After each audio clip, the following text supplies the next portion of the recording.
June 4, 1942. 04:30 hours. The aircraft carrier USS Enterprise steamed through darkness 200 miles northeast of Midway Atoll. In the ready rooms below deck, Navy pilots gathered for their final briefing.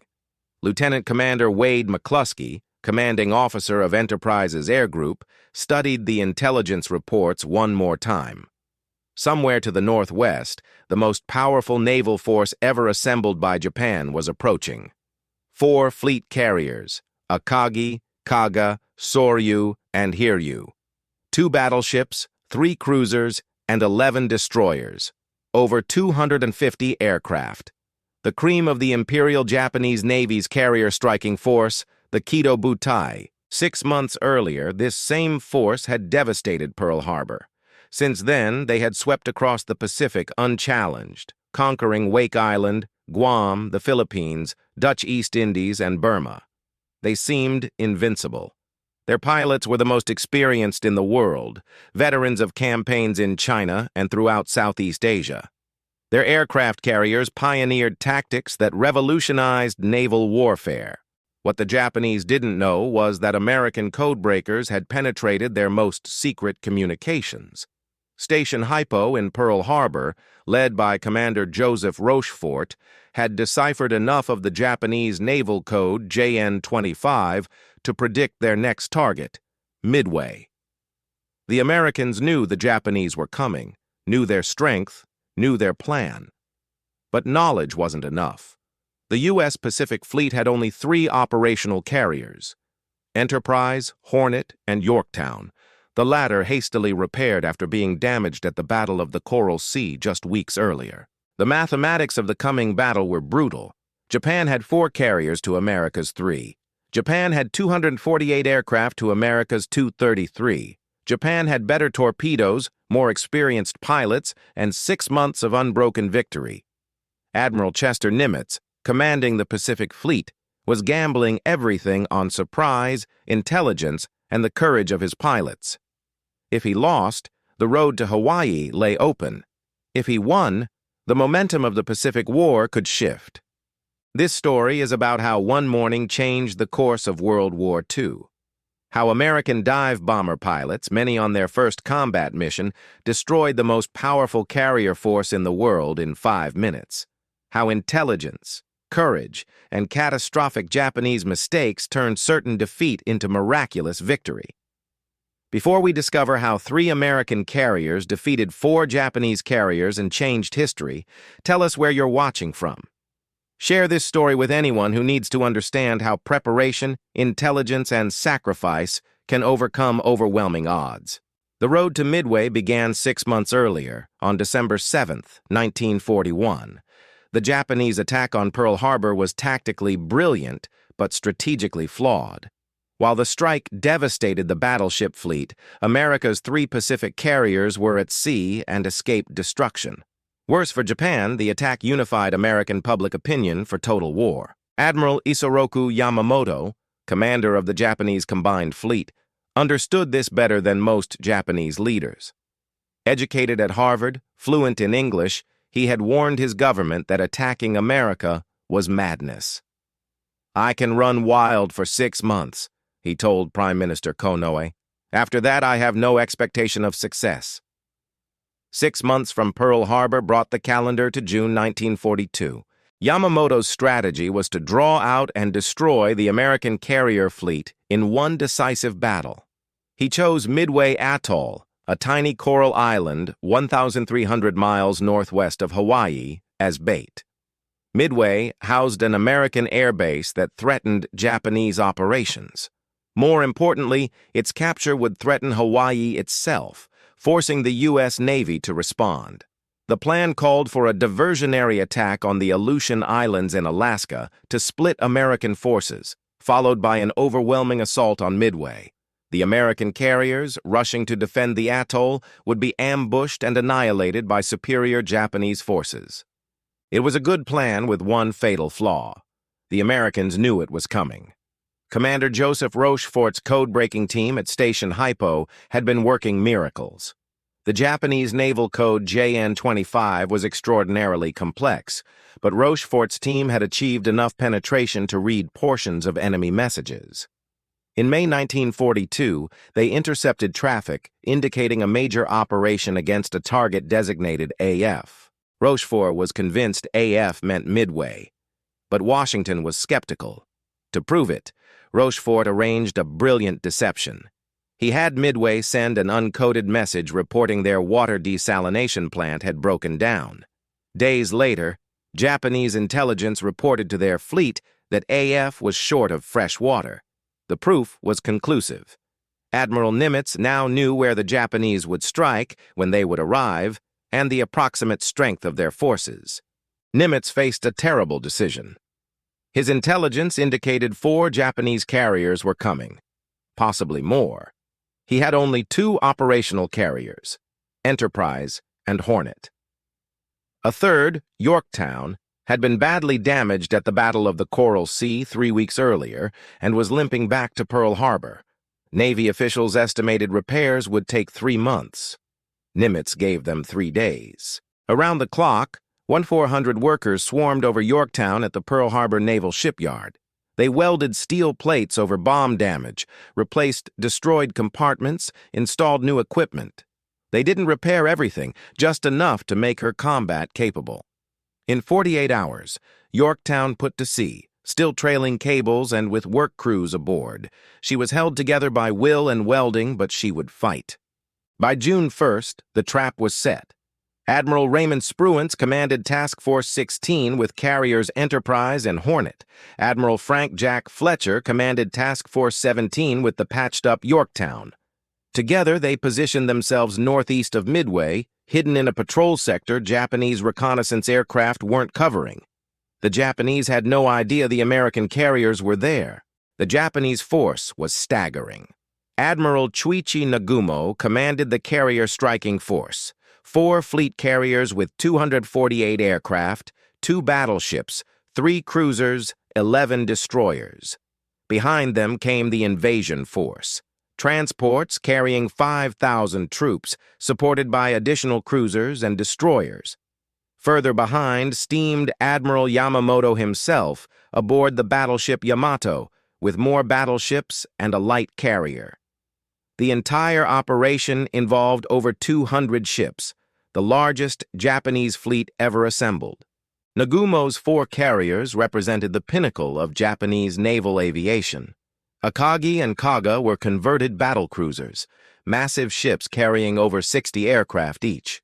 Soryu and Hiryu were purpose-built carriers, smaller but newer and faster. Their pilots averaged over 800 flight hours, veterans of Pearl Harbor, Wake Island, Darwin, and Ceylon. They had never been defeated. The American pilots were a different story. Many had never seen combat. Lieutenant Clarence Dickinson of Enterprise's Scouting Squadron 6 later recalled, "Most of our pilots were young kids just out of flight school. They had maybe 300 hours total time. The Japanese pilots had been fighting in China since 1937. We were amateurs facing professionals. But the Americans had advantages the Japanese didn't recognize. Their Douglas SBD Dauntless dive bombers, while slow and vulnerable, were rugged and accurate. The pilots had trained relentlessly in dive bombing, practicing until they could put bombs into a 100-foot circle from 10,000 feet. Most critically, they knew exactly where their enemy would be. On Midway itself, Marine and Navy personnel prepared for invasion. Colonel Harold Shannon commanded 2,000 Marines, along with Navy construction battalions and support personnel. They had 121 aircraft, obsolete Brewster Buffalo fighters, Dauntless dive bombers, Vindicator scout bombers, B-17 flying fortresses, and torpedo-armed PBY Catalina flying boats. Few expected to survive a determined Japanese assault, but they would make the enemy pay. June 3rd brought the first contact. A PBY patrol plane spotted Japanese ships 700 miles west of Midway. These were support vessels for the invasion force, not the carriers. B-17s from Midway attacked, but scored no hits. High-altitude bombing against moving ships proved ineffective. a lesson that would repeat throughout the war. The Japanese carriers remained undetected, approaching from the northwest under heavy cloud cover. June 4th, 0430 hours. Admiral Nagumo launched his first strike against Midway, 108 aircraft, including 36 Aichi D-3A Valdive bombers, 36 Nakajima B-5N Kate torpedo bombers carrying bombs, and 36 Mitsubishi A-6M-0 fighters. Lieutenant Joichi Tominaga commanded the strike. Nagumo held back a reserve of 108 aircraft in case American ships appeared, armed with torpedoes and armor-piercing bombs for attacking warships. At 0545 hours, Midway's radar detected the incoming Japanese aircraft at 93 miles. Every flyable aircraft on the island scrambled. The obsolete Buffalo fighters climbed to intercept, knowing they were hopelessly outmatched by the Zeros. Captain John Carey led the Marine fighters into battle. What followed was slaughter. The Zeros, faster, more maneuverable, and flown by veterans, tore through the Marine formation. Of 25 Marine fighters that engaged, 17 were shot down. Captain Carey's aircraft was hit 72 times, but somehow he survived. While the fighters died buying time, Midway's bombers launched their own counterattack. They knew Japanese carriers were out there somewhere. 6 Navy Avenger torpedo bombers, led by Lieutenant Langdon Fieberling, found Nagumo's carriers and pressed home their attack. All 6 were shot down. Fieberling and his entire squadron perished without scoring a single hit. 4 Army B-26 Marauders, modified to carry torpedoes, followed. They attacked at wave-top height, Zeros and anti-aircraft fire shredding their formations. 2 were shot down immediately. 1, piloted by Lieutenant James Murray, flew so low it nearly collided with Akagi's bridge, then staggered away trailing smoke and flames. Murray somehow nursed his bullet-riddled aircraft back to Midway. No hits. Meanwhile, Tominaga's strike force reached Midway at 0630 hours. Despite fierce anti-aircraft fire, Japanese bombers devastated the island's installations. The powerhouse was destroyed, the command post hit, fuel tanks set ablaze. But the runways remained operational, and most aircraft had already launched. As Tominaga's aircraft withdrew, he radioed Nagumo. There is need for a second attack. This message would change history. Admiral Nagumo faced a decision. Tominaga's message indicated Midway's defenses weren't destroyed. A second strike was needed. But his reserve aircraft were armed for attacking ships with torpedoes and armor-piercing bombs. To attack Midway, they needed to be rearmed with land attack bombs and general-purpose ordnance. This would take at least an hour. Nagumo had received no reports of American ships in the area. Japanese search aircraft had found nothing. At 0715, he made his decision. Rearm the reserve aircraft for a second strike on Midway. On the hangar decks of all 4 carriers, crews began the laborious process of removing torpedoes and armor-piercing bombs, replacing them with land attack ordnance. The change required rolling out heavy torpedoes, hoisting them back to magazines, bringing up different bombs, and loading them on aircraft. Ordnance was stacked on deck to speed the process, a dangerous but standard practice. Then at 0728, a message arrived from the search plane covering the northeastern sector, launched late due to catapult problems. Sight what appears to be 10 enemy surface ships, bearing 010 degrees, distance 240 miles from Midway, course 150 degrees, speed over 20 knots. Nagumo's blood must have frozen. American ships? Where had they come from? He immediately radioed back. Ascertain ship types and maintain contact. The search plane confirmed. Enemy is accompanied by what appears to be a carrier. A carrier. Everything changed. If an American carrier was out there, Nagumo needed to strike it immediately. But his reserve aircraft were in the middle of being rearmed with the wrong weapons. Worse, his first strike was returning from Midway, low on fuel, some damaged, needing to land immediately. The flight decks had to be cleared for recovery. Nagumo made another decision, perhaps his most controversial. He would recover the Midway strike force first, then rearm the reserve with torpedoes and attack the American carrier. It seemed logical. He couldn't launch with the decks full of returning aircraft, and attacking a carrier required torpedoes, not land attack bombs. But the decision cost him precious time. Below decks, organized chaos reigned. Crews who had been removing torpedoes to install bombs now had to reverse the process. Land attack bombs, some already loaded on aircraft, were hastily removed and replaced with torpedoes. To save time, removed ordnance was simply set aside on the hangar deck rather than returned to magazines. By 0918, all aircraft from the Midway strike had been recovered. Nagumo prepared to launch his attack on the American carrier. What Nagumo didn't know was that American aircraft had been searching for him all morning.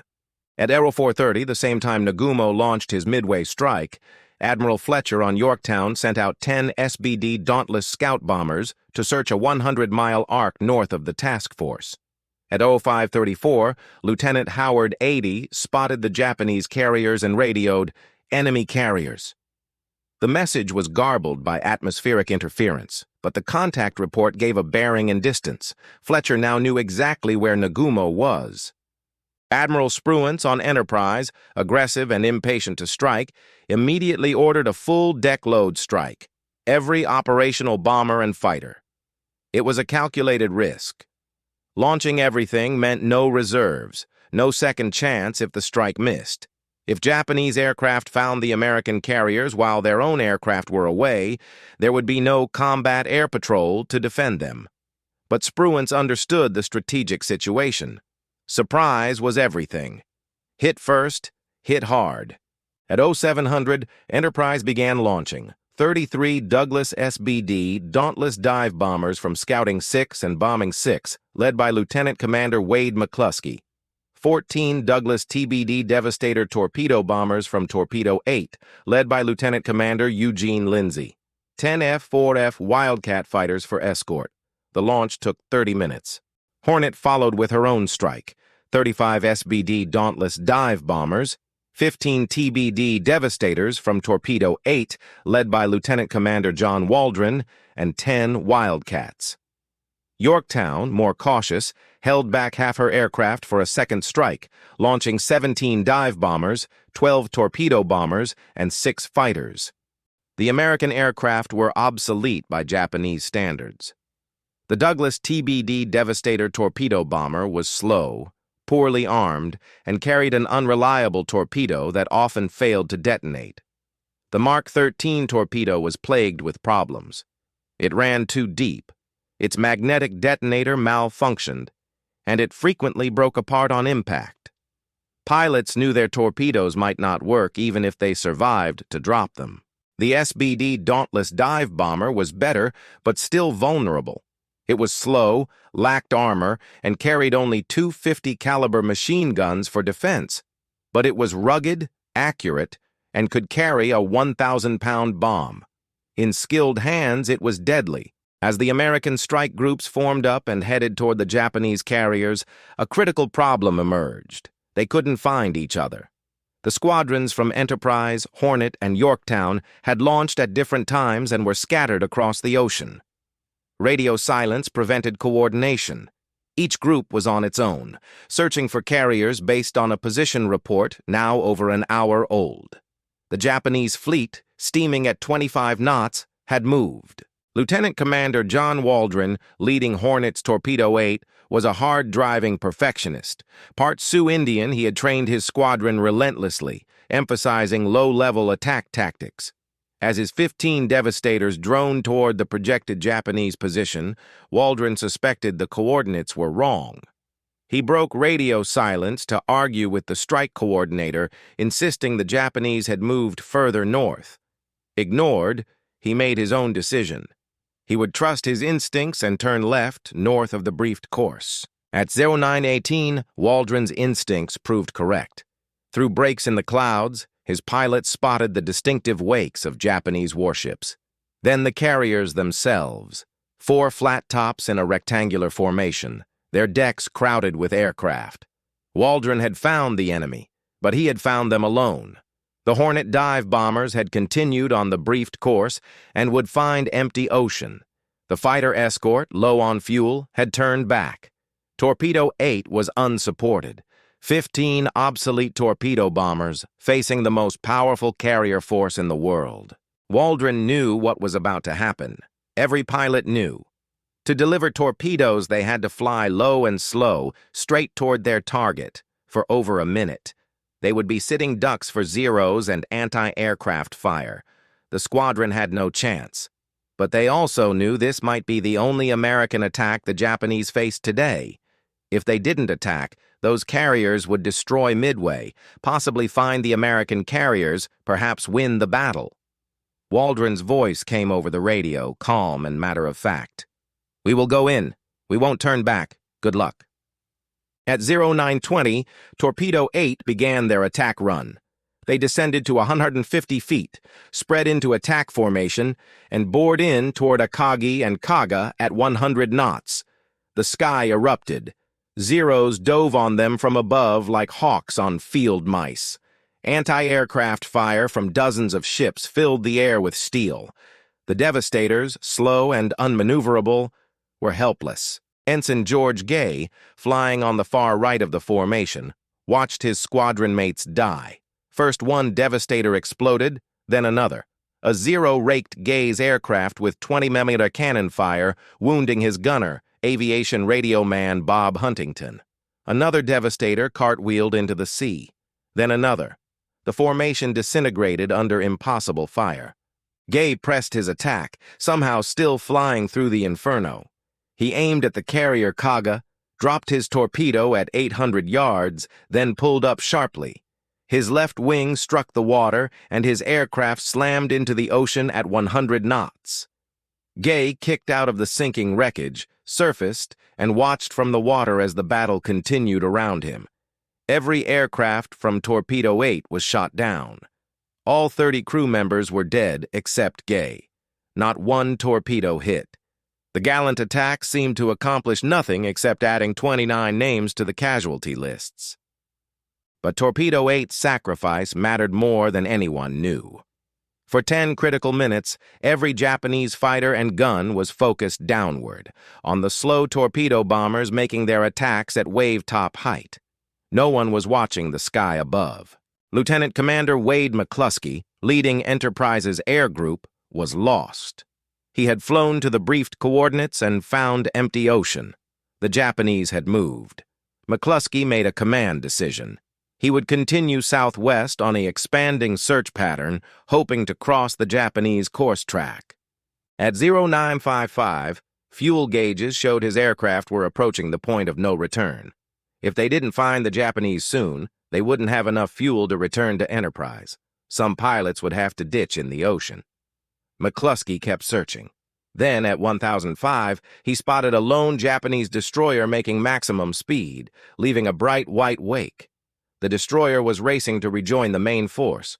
McClusky followed the wake. At 10:20, McClusky saw them. 4 carriers, visible through breaks in the clouds, their decks packed with aircraft. The Japanese were preparing to launch. He could see crews scrambling around parked aircraft, fuel lines connected, ordnance stacked on deck. The carriers were at their most vulnerable, fueled, armed, unable to maneuver with flight operations imminent. McClusky's 37 Dauntless dive bombers arrived simultaneously with Yorktown's Bombing 3 and Scouting 5, led by Lieutenant Commander Maxwell Leslie. Through incredible coincidence and the sacrifice of the torpedo squadrons, 2 American dive bomber groups had arrived at exactly the same moment, completely undetected. The Japanese Combat Air Patrol, refueling and rearming at low altitude after destroying the torpedo bombers, was out of position. The sky above the carriers was empty. McClusky made quick decisions. He would take Akagi and Kaga, the 2 nearest carriers. He assigned 1 squadron to each target. Behind him, Leslie's Yorktown aircraft would attack Soryu. McClusky rolled inverted, pointed his Dauntless at Akagi, and pushed over into his dive. What happened in the next 5 minutes changed the Pacific War. McClusky's dive bomber pilots had trained for this moment for months. They dove from 14,000 feet at 70-degree angles. Their dive brakes extended to control speed at 250 knots. Through their telescopic bomb sights, the Japanese carriers grew larger. Anti-aircraft fire started to come up, black puffs of exploding shells. But the dive bombers were too fast and too steep for accurate tracking.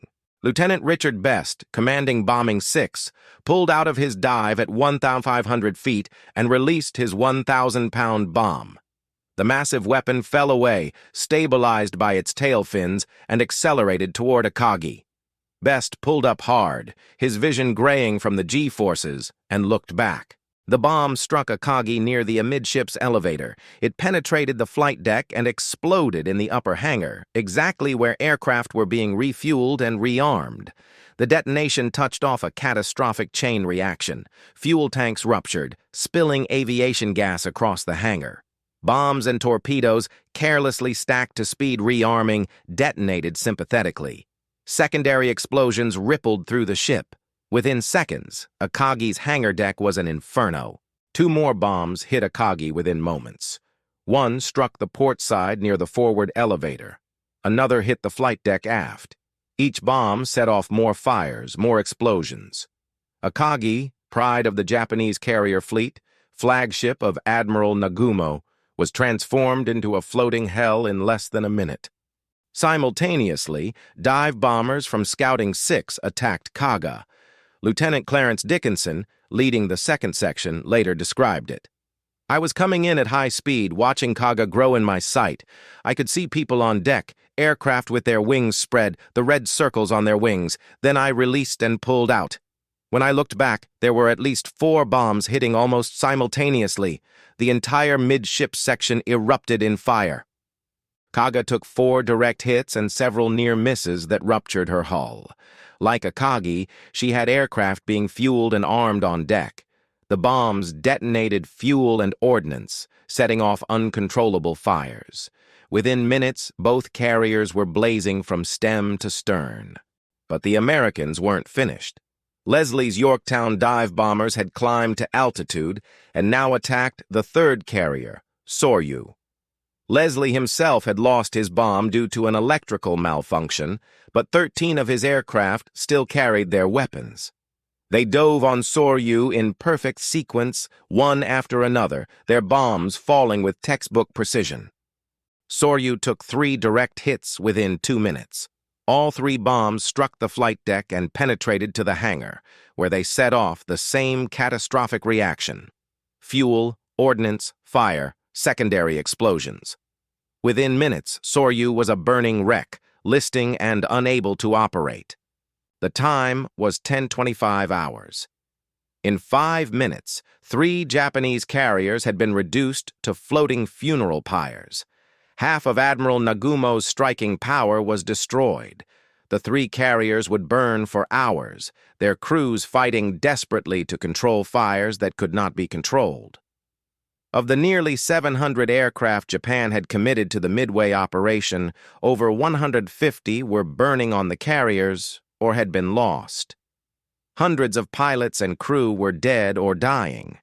Admiral Nagumo, forced to evacuate the burning Akagi, transferred his flag to the light cruiser Nagara.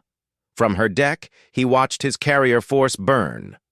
1 carrier remained operational, Hiryu. Captain Tomeo Kaku of Hiryu was determined to strike back. His carrier was 10 miles north of the burning wreckage of her sister ships, temporarily separated from the main formation. This isolation had saved her from the American dive bombers.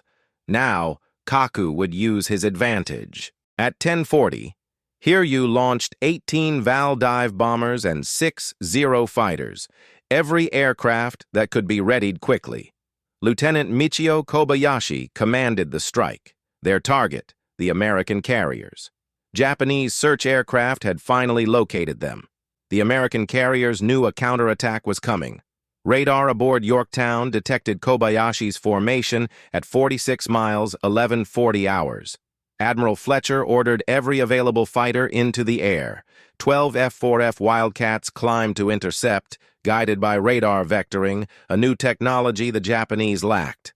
The Wildcat pilots, though less experienced than the Japanese, had advantages. They were fighting over their own fleet with radar guidance. The Wildcat, while less maneuverable than the Zero, was rugged and heavily armed. Most critically, American pilots had developed tactics specifically to counter Zeros: dive, fire, extend, use teamwork to cover each other. The interception began at 12:10.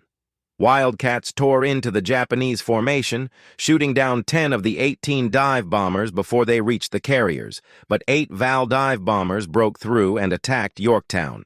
The carrier twisted and turned, her anti-aircraft guns filling the sky with fire. Near misses threw up towering waterspouts. 3 Vals were shot down in their dives, but 3 bombs hit.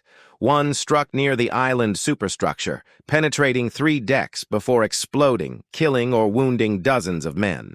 Another hit amidships, exploding in the forward uptakes and extinguishing fires in 5 of 6 boilers.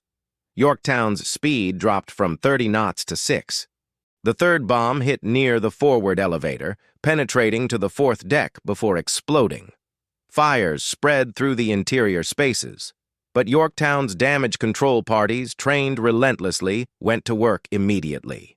Within an hour, they had patched the flight deck, restored power to 4 boilers, and brought speed back up to 19 knots.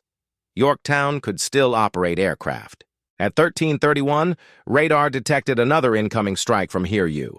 10 Kate torpedo bombers and 6 Zeros.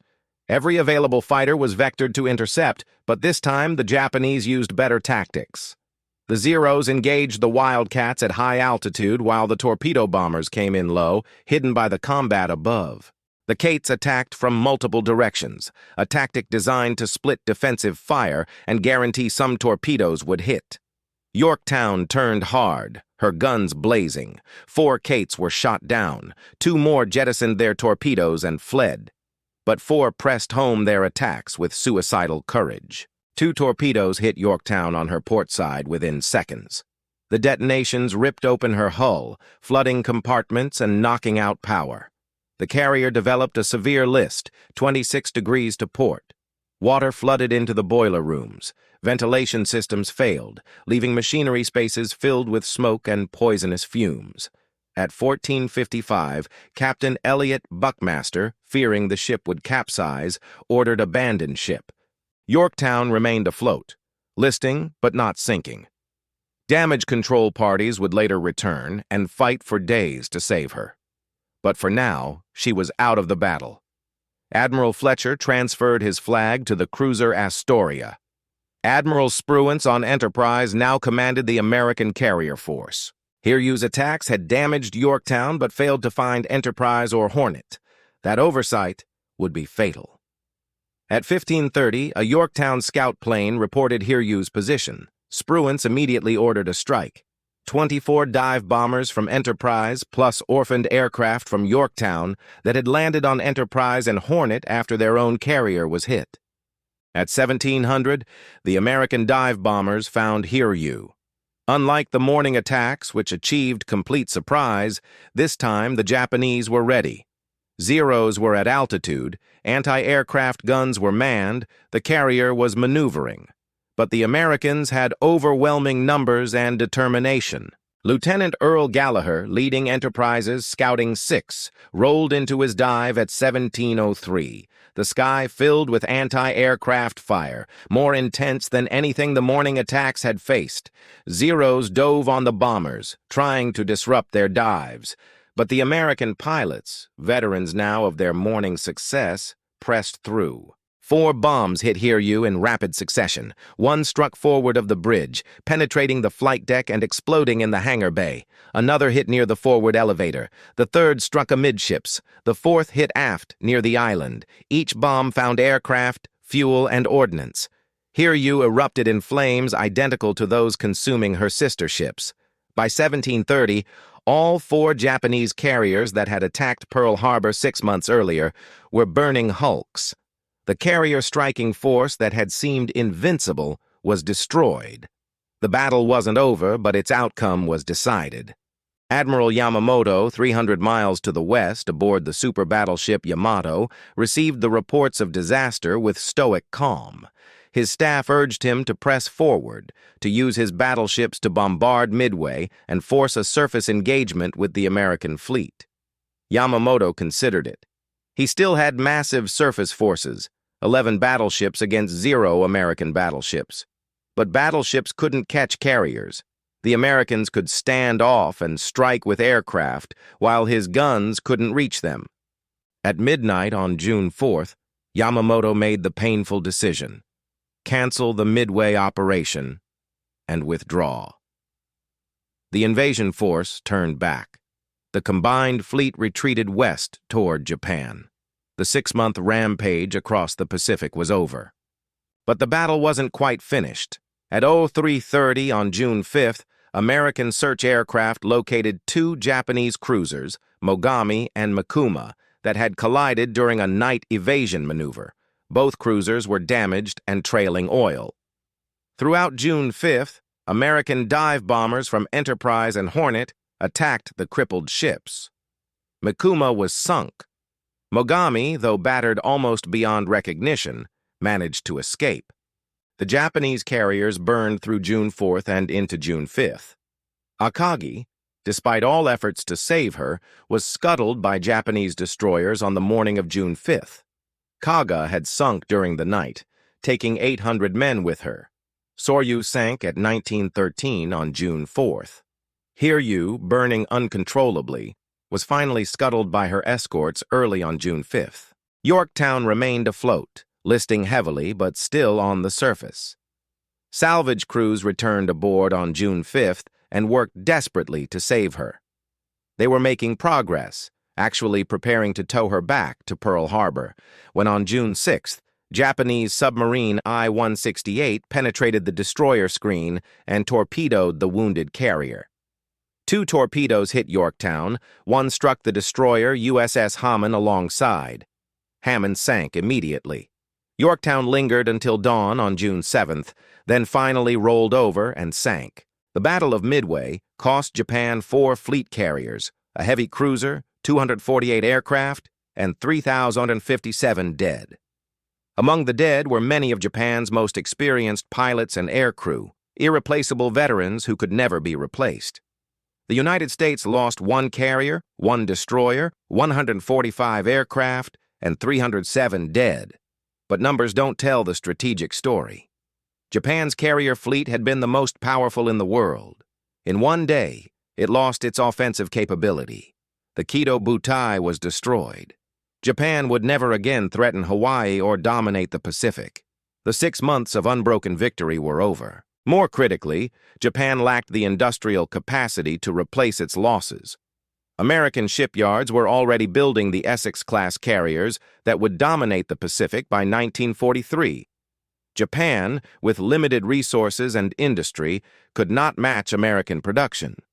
The 4 carriers lost at Midway could not be replaced until late 1944, by which time the Americans had 15 new fleet carriers. The psychological impact was equally devastating. Japanese invincibility was shattered. The myth of unstoppable Japanese pilots facing inferior Americans died in the skies above Midway. American morale soared. 6 months of defeat and retreat ended. The United States was winning. Admiral Nimitz, in his report on the battle, specifically praised the intelligence work that made victory possible. The Battle of Midway was essentially a victory of intelligence. By knowing the enemy's intentions, we were able to concentrate our limited forces at the right time and place. Commander Rochefort and his codebreakers had won the battle before the first aircraft launched, but they received little recognition. The Navy's institutional jealousy meant Rochefort was actually removed from command of Station Hypo later in 1942 and never received the decoration he deserved until decades after the war.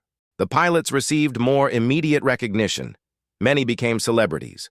Wade McClusky received the Navy Cross, Richard Best received the Navy Cross, Max Leslie received the Navy Cross. The survivors of Torpedo 8 were honored, none more than Ensign George Gay. who spent 30 hours floating in the Pacific before rescue, the only survivor of his squadron. The Battle of Midway ended Japan's offensive capability in the Pacific.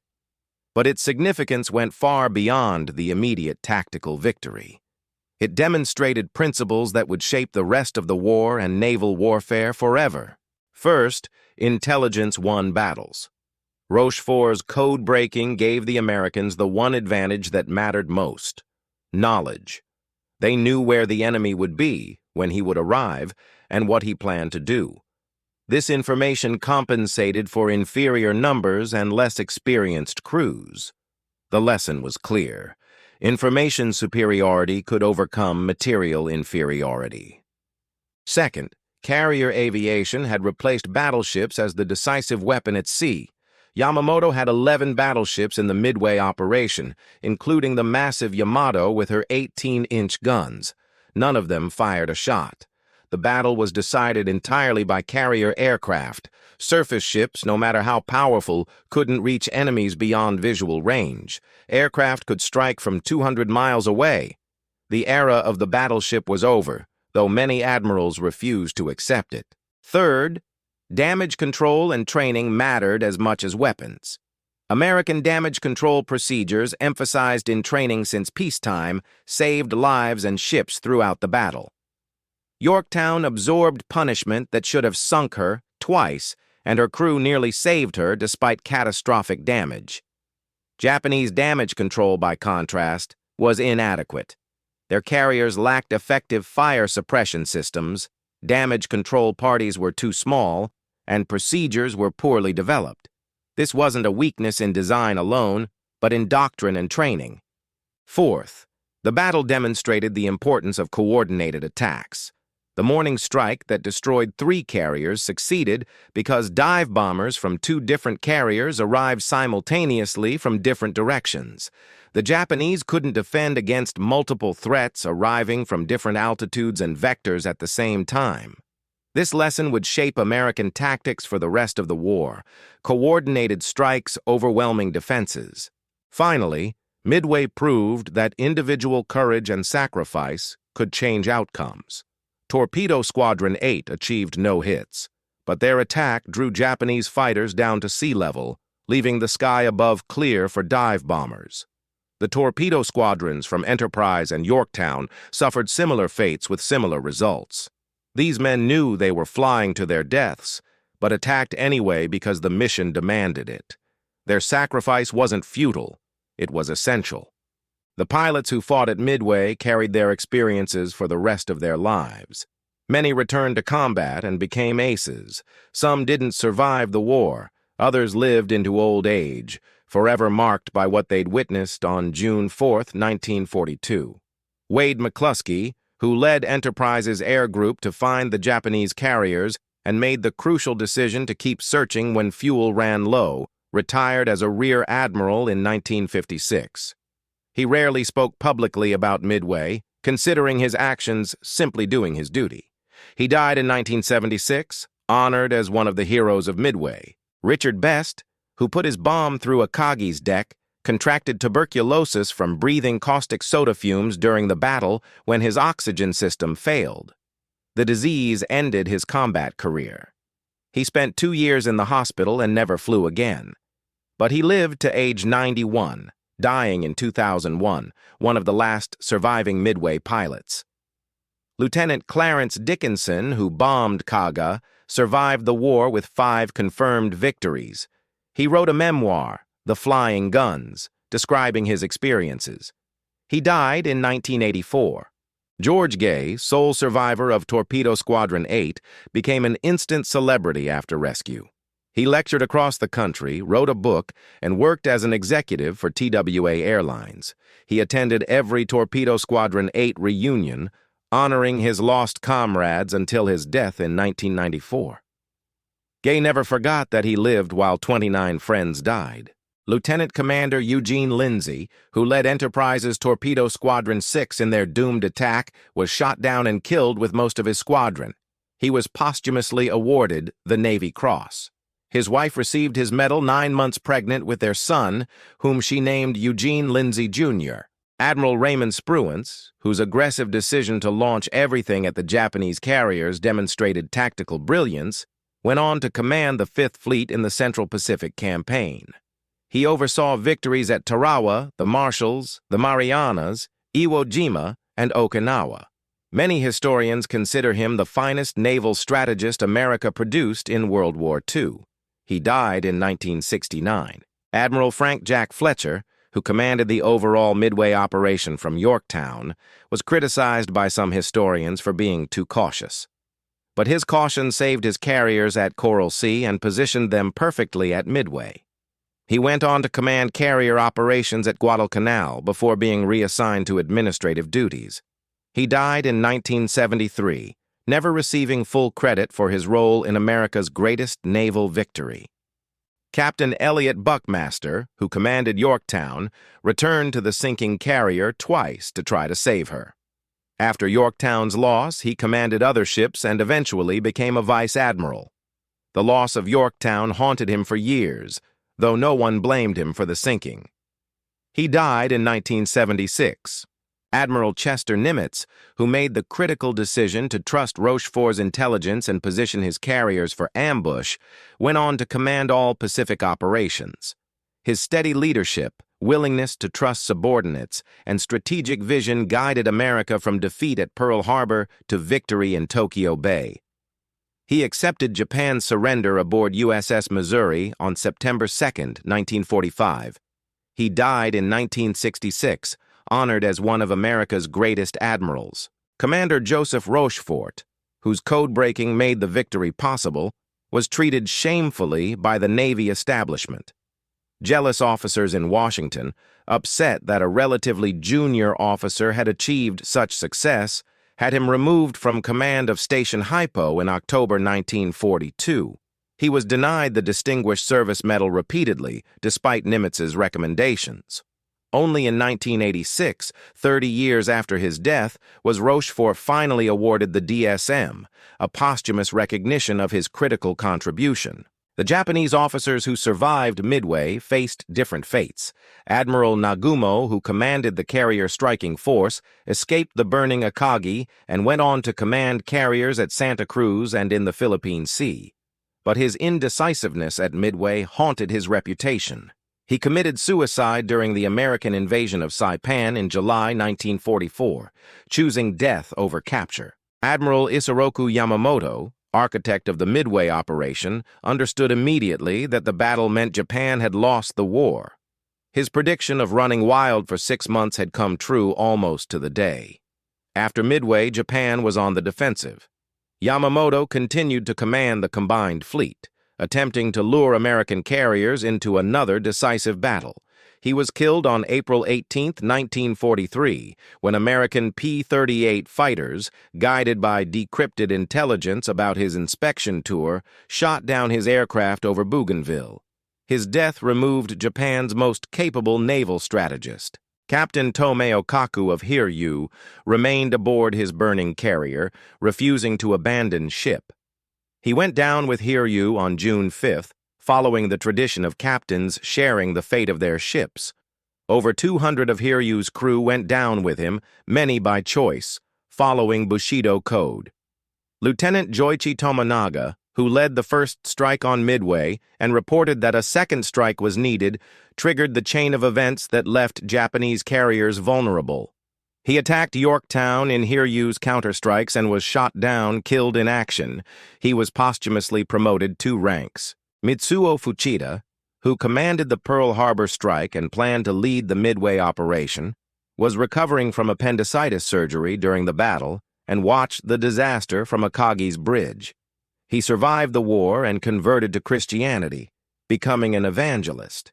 He wrote extensively about Midway, providing crucial Japanese perspectives. He died in 1976. The 4 Japanese carriers destroyed at Midway had remarkable histories before their end. Akagi, flagship of the carrier force, was converted from a battlecruiser in the 1920s. Her aircraft bombed Pearl Harbor, Darwin, Ceylon, and dozens of other targets. She represented 16 years of Japanese carrier development and experience. Her loss removed not just a ship, but the accumulated knowledge and doctrine of an entire generation. Kaga, originally laid down as a battleship, was converted under the Washington Naval Treaty limitations. At 38,000 tons, she was one of the largest carriers in the world. Her air group attacked Pearl Harbor and supported invasions across the Pacific. Her sinking took 800 men with her, including some of Japan's best pilots and crew. Soryu was a purpose-built carrier, smaller than Akagi and Kaga, but faster and more modern. She represented Japan's mature carrier design philosophy. Her aircraft participated in the China War before Pearl Harbor. Her destruction removed a ship that could not be replaced. Hiryu, sister ship to Soryu, was slightly larger and faster. She fought back harder than any other Japanese carrier, launching 2 strikes against Yorktown despite being alone against 3 American carriers. Her courage couldn't overcome the mathematics of warfare. Her sinking completed the destruction of the Kido Butai. USS Yorktown, the American carrier lost at Midway, had an even more remarkable career. Commissioned in 1937, she was one of the Navy's first modern carriers. She fought at Coral Sea in May 1942, was damaged, was repaired in 72 hours, fought at Midway, absorbed bomb and torpedo damage that should have sunk her twice, remained afloat for 3 days, and was finally sunk by submarine torpedo. Her crew's determination to save her, working in darkness in flooding compartments, exemplified American damage control doctrine. Over 140 of her crew died at Coral Sea and Midway, but over 2,000 survived, many transferring to other carriers where they fought through the rest of the war. Historians debate endlessly whether Midway was truly the turning point of the Pacific War. Some argue Guadalcanal, beginning 2 months later, was more significant because it demonstrated America could sustain ground operations and attritional warfare. Others point to the Marianas in 1944, when Japan's remaining carrier force was annihilated and B-29s gained bases to bomb Japan itself. But Midway changed the strategic calculus permanently. Before Midway, Japan was advancing. America was retreating. After Midway, Japan could not advance, and America began the long counteroffensive. The psychological impact was as important as the material loss. Japan's sense of invincibility shattered. America's determination solidified. The Battle of the Coral Sea in May 1942 had been tactically ambiguous but strategically important, stopping Japan's advance toward Australia. Midway was both tactically and strategically decisive. It destroyed Japan's offensive capability and shifted momentum permanently. Consider the strategic alternatives if Japan had won at Midway. With American carriers sunk, Hawaii would have been vulnerable. The West Coast might have faced raids. The entire Pacific strategy would have collapsed.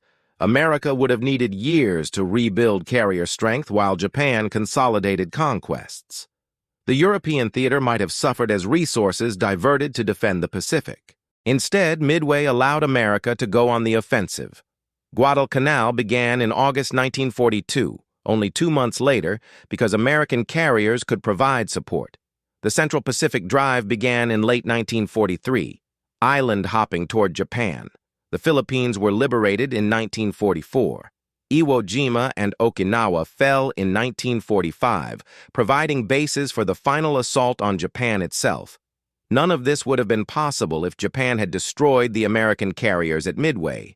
The battle didn't end the war, but it determined who would win. Midway demonstrated several technological and tactical lessons that shaped naval warfare. Radar proved invaluable for detecting incoming strikes and vectoring fighters to intercept. The Japanese lacked comparable radar systems, giving Americans a crucial advantage in fleet defense. Radio communications, though unreliable, allowed coordination between widely separated forces. The ability to receive scout plane reports and redirect strikes was essential. Japanese radio discipline was excellent, but their codes were compromised, turning their communications into intelligence for the Americans. Aircraft proved more important than ships. The carrier was now the capital ship, not the battleship. Air superiority meant fleet superiority. This lesson would dominate naval thinking for the next 80 years. Dive bombing proved more effective than torpedo bombing. American torpedo attacks achieved no hits at Midway while suffering catastrophic losses. Dive bombing destroyed 4 carriers. The Mark 13 torpedo's unreliability contributed to Torpedo Squadron failures. But even with reliable torpedoes, dive bombing from altitude was safer and more accurate. Damage control became recognized as a critical skill. American emphasis on training damage control parties paid enormous dividends.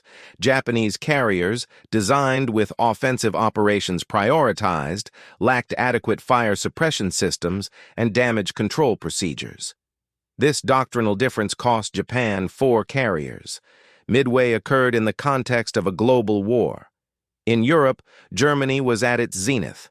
The Wehrmacht was advancing toward Stalingrad.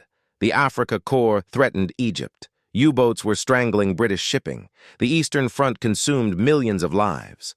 The Pacific War was secondary to defeating Germany, at least in American and British strategy. Yet Midway's outcome ensured that America could fight effectively in both theaters. If the Pacific Fleet had been destroyed, resources would have shifted westward, possibly delaying D-Day or reducing aid to Britain and Russia. Japan's decision to attack Midway, rather than consolidating gains or pressuring Australia, reflected strategic confusion. Yamamoto wanted a decisive battle, but decisive battles only work if you win them. Losing at Midway didn't just stop Japan's advance, it crippled her ability to defend her perimeter. The timing was crucial. June 1942 was before American industrial production reached full capacity.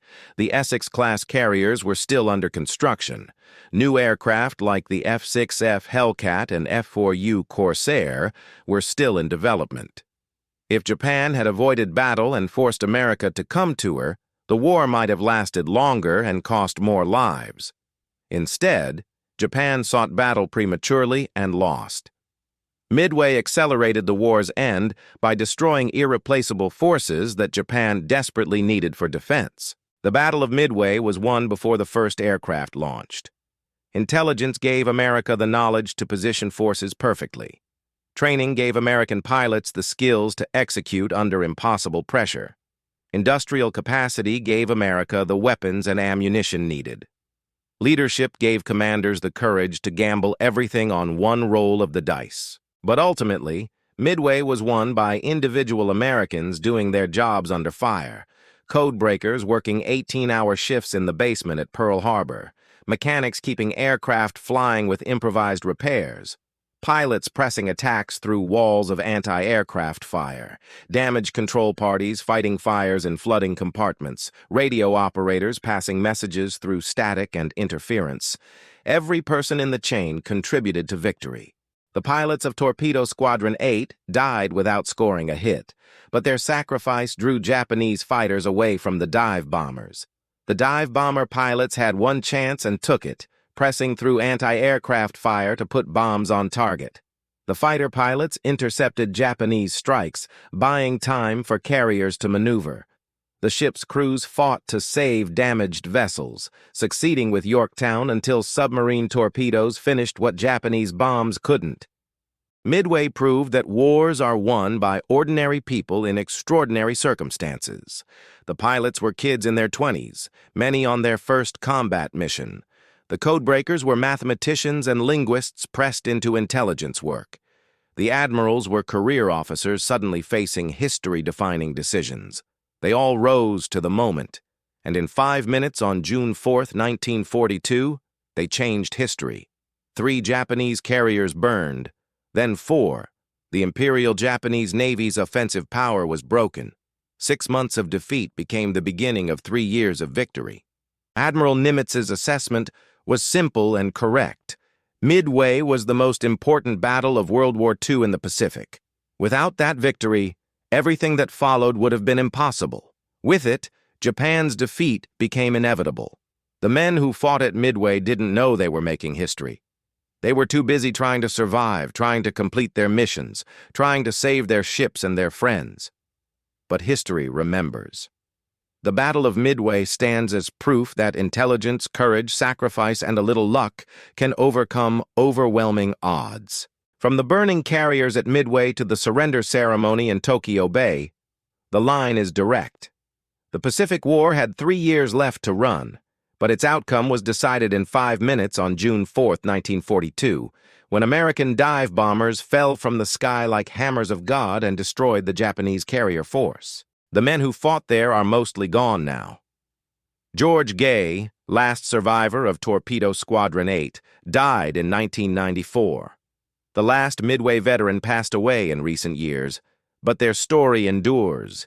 It's a story of intelligence defeating strength, of courage overcoming fear, of sacrifice enabling victory. June 4, 1942, remains the day America turned the Pacific War around. The day ordinary Americans became extraordinary heroes. The day 5 minutes changed everything. The day Midway became forever synonymous with impossible victory against overwhelming odds. This is their story. Remember them.